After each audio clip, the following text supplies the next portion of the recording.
wabarakatuh. Perkenalkan, kami dari kelompok 6 yang beranggotakan saya sendiri, Septi Wahyuni, teman saya Riza Alfiki dan Rodatul Alawiyah akan menyampaikan sedikit materi tentang talfik, ittiba, dan taklid. Langsung saja, saya akan menjelaskan sedikit pengertian dari talfik, ittiba, dan taklid. Yang pertama yaitu talfik. Talfik berarti menyamakan atau merapatkan dua tepi yang berbeda. Menurut istilah, talfik telah diambil pengertiannya yaitu mengambil atau mengikuti hukum dari suatu peristiwa atau kejadian dengan mengambilnya dari berbagai macam mazhab. Contohnya, nikah tanpa wali dan saksi adalah sah asal ada iklan atau pengumuman. Menurut mazhab Hanafi, sah nikah tanpa wali, sedangkan menurut mazhab Maliki, sah akad nikah tanpa saksi. Yang selanjutnya yaitu ittiba. Menurut bahasa, ittiba berasal dari bahasa Arab atau masdar. Kata bentukan dari kata ittiba berarti mengikuti. Ada beberapa kalimat yang semakna dengan diantaranya iktifa atau menelusuri jejak, qudwah artinya bersuri teladan, dan uswah berpanutan.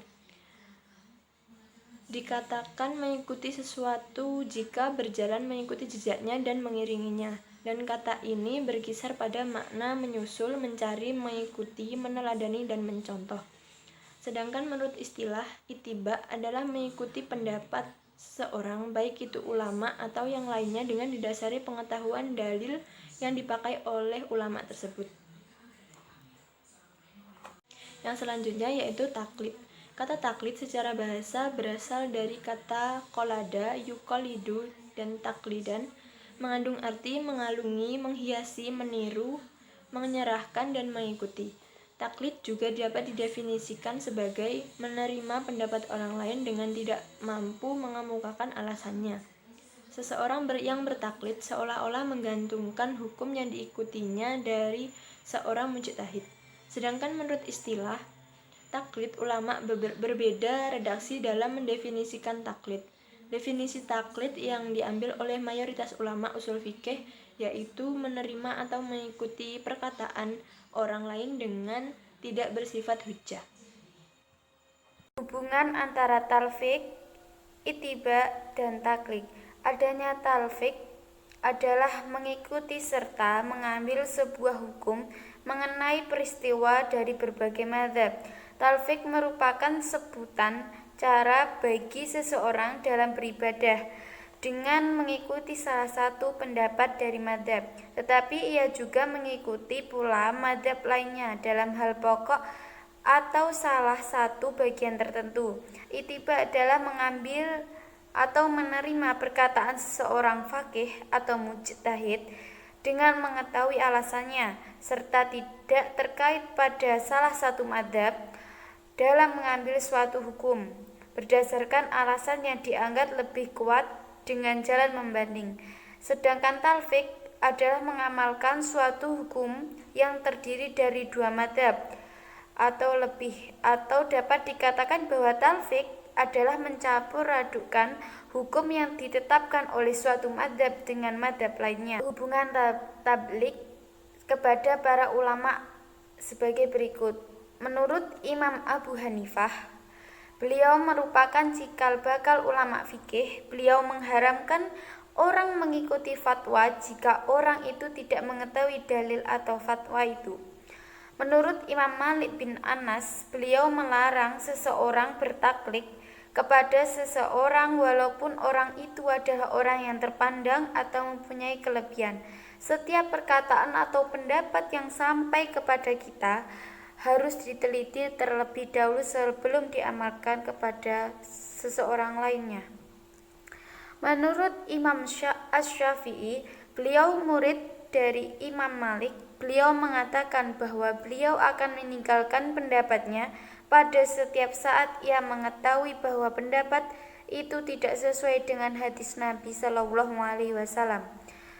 Menurut Imam Hambali, beliau melarang bertaklid kepada imam manapun dan menyuruh orang agar mengikuti semua yang berasal dari Nabi Shallallahu Alaihi Wasallam dan para sahabatnya.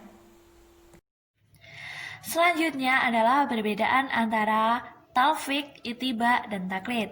Perbedaan antara talfik, ittiba, dan taklid dapat ditinjau dari beberapa hal seperti berdasarkan hakikatnya, berdasarkan hukum, dan juga berdasarkan ruang lingkupnya.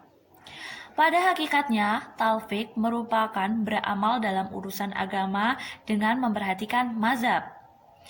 Ittiba merupakan menerima perkataan seseorang dengan didasarkan pada dalil yang kuat. Sedangkan taklid merupakan menerima perkataan seseorang tanpa mengetahui dari mana sumbernya berasal. Selanjutnya adalah perbedaan antara talfik, ittiba, dan taklid ditinjau dari segi hukum. Pada hukum talfik, ulama fikih dan ulama usul memiliki pendapat yang berbeda. Ada yang memperbolehkan dan juga ada yang tidak memperbolehkan seseorang berpindah mazhab, baik itu secara keseluruhan maupun hanya sebagian. Pada hukum ittiba, seseorang wajib berittiba kepada Rasulullah SAW dengan menempuh jalan yang beliau tempuh dan melakukan apa yang beliau lakukan. Pada hukum taklid, ini ada dua macam hukum. Yang pertama, taklid yang diperbolehkan, dan yang kedua adalah taklid yang diharamkan. Perbedaan antara talfik, ittiba, dan taklid yang terakhir adalah yang didasarkan pada ruang lingkupnya. Pada ruang lingkup talfik ini mencakup masalah-masalah ijtihad yang bersifat zoni yang didasarkan pada hukum syar'i yang telah disepakati oleh kaum muslimin. Pada ruang lingkup ittiba ini mencakup seluruh aspek kehidupan beragama yang berdimensi ukhrawi dan juga berdimensi duniawi. Selanjutnya, ruang lingkup taklid ini hanya terbatas pada masalah ijtihad karena ruang lingkup taklid ini hampir sama dengan ruang lingkup talfik.